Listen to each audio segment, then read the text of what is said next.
एक ऋषि हुए, ऋषि मानधाता। एक मुनि, एक संत थे मानधाता, बड़े शिव भक्त थे बहुत। तो कहते हैं कि भगवान शिव, उनका नियम था कि प्रतिदिन जाकर कैलाश पर्वत पर देवादिदेव महादेव को खिचड़ी का भोग लगाते थे, उनका नियम था। तो मानधाता, अब देखो, जब भी आप जीवन में शिव भक्ति करो, शिवार्चन करो ना, तो जरा नियम का विशेष, नियम का मतलब बहुत सारा कुछ कर्मकांड की बात हम नहीं कर रहे। नियम मतलब जो भी करो उसको निरंतरता से करो। आजकल लोग कहते हैं महाराज हम करते तो बहुत है, कष्ट नहीं मिटता। कहीं ना कहीं आपके पूजन पाठ में बीच बीच में निरंतरता में कमी आती है, क्योंकि जब कोई भी चीज निरंतर होगी तो वो सिद्ध हो जाएगी। कोई भी आप यदि नाम जापक भी है ना, तो आप नाम लगातार जपिए। और लिखा हुआ है भगवान के नाम जप से व्यक्ति का रोम रोम चमकने लगता है। क्या रोम रोम? धन दौलत तो दूर की बात, वो तो आनी आनी। जो कहते महाराज जीवन से कष्ट कोसों दूर हो जाए, तो उसके लिए आपको एक व्रत लेना पड़ता है कि भैया आज से हम भगवान की इतनी माला करें, या आज से हम शिवजी का ये पूजन प्रतिदिन करेंगे। काशी का व्रत लिया था धर्म सम्राट ब्रह्मलीन स्वामी श्री करपात्री जी महाराज। उन्होंने तो इतना तक लिखा था कि काशी आने के बाद व्यक्ति को अपने दोनों पैर और दोनों हाथ तोड़कर काशी वास करना चाहिए, पत्थर बांधकर। तब उसको आप वैसे वाले तोड़ने में मत लीजिएगा, अन्यथा वाले में, कि काशी आओ तो पत्थर पटक लो पैरों पर और अपाए जो कर। नहीं नहीं, वैसा वाला पैर का तोड़ना नहीं। स्वामी जी कहा करते थे कि काशी के आने के बाद पैरों को तोड़ने का मतलब है कि काशी आने के बाद फिर इन पैरों को कहीं और की यात्रा ना कराई जाए, केवल काशी का वास कराए।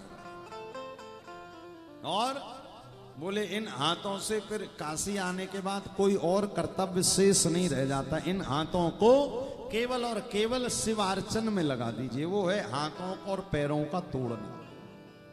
आपका मन भी करे कि बाहर जाना तो जाइए मत। तो उनके जीवन में एक बार घटना घटी कि एक ज्योतिष ने कहा कि आपकी जो आपका शरीर है वो तो काशी के बाहर छूटेगा, ऐसी आपकी कुंडली कह रही है। और स्वामी जी कह रहे नहीं, हमारी इच्छा तो यहीं पर शरीर छोड़ने की, हम इतने दिन से काशी का व्रत लेकर बैठे।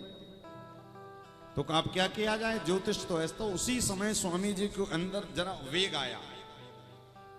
धर्म सम्राट स्वामी श्री करपात्री जी महाराज के अंदर जरा वेग आया, जरा क्रोध आया कि भला ऐसा कैसे हो सकता है। किंतु मन में तुरंत विचार आया, अरे भगवान शिव तो अनिष्ट को भी बदलने का काम करते हैं, और हमें पता है हमारे विश्वनाथ हमें बाहर मरने नहीं देंगे, क्योंकि उनके हाथ में प्रारब्ध को भी मिटाने की क्षमता है।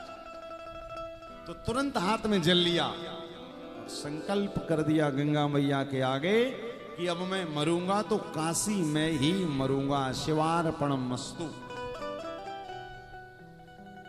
और जब जीवन में उनका अंतिम समय आया ना, तो महादेव की ऐसी कृपा हुई कि ज्योतिष के ग्रह भी उल्टे पड़ गए। ज्योतिष में लिखा था कि कहीं और शरीर छूटेगा, किंतु स्वामी जी महाराज का शरीर गंगा के तट पर काशी विश्वनाथ की भूमि पर छूटा। लिखा हुआ है, प्रत्यक्ष प्रमाण।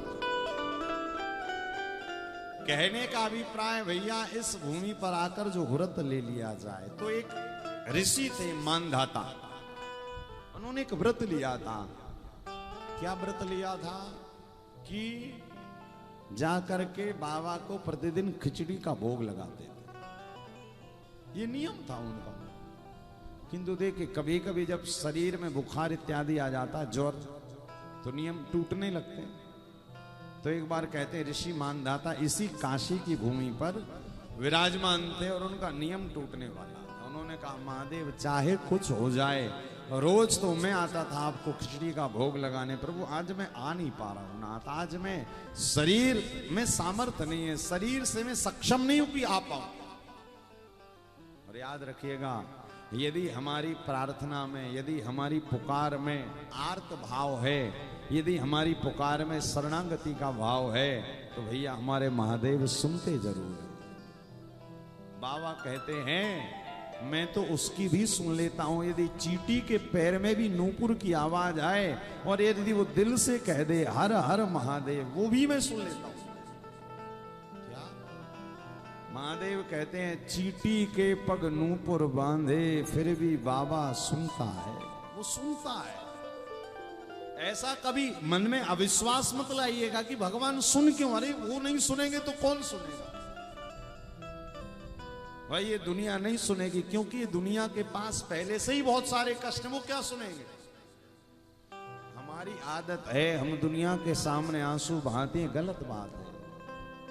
क्या दरबार में भोले बाबा के दुख दर्द मिटाए जाते हैं, दुनिया के सताए लोग यहाँ सीने से लगाए जाते हैं।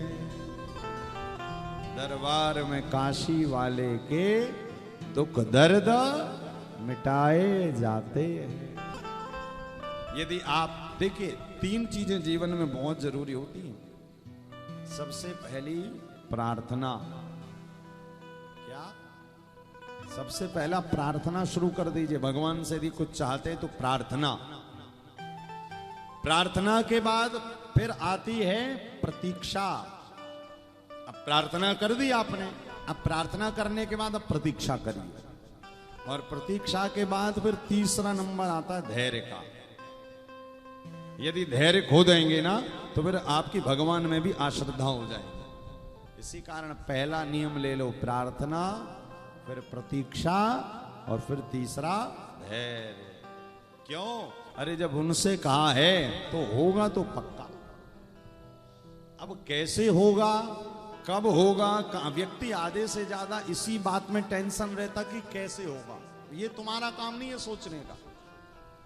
कैसे होगा, कब होगा, कहां होगा, वो आप छोड़िए। वो तो आप ये बोलिए कि बस प्रभु ऐसी हमारी इच्छा यदि हो जाए। इसी कारण तुम्हें ये नहीं सोचना कैसे होगा, कब होगा,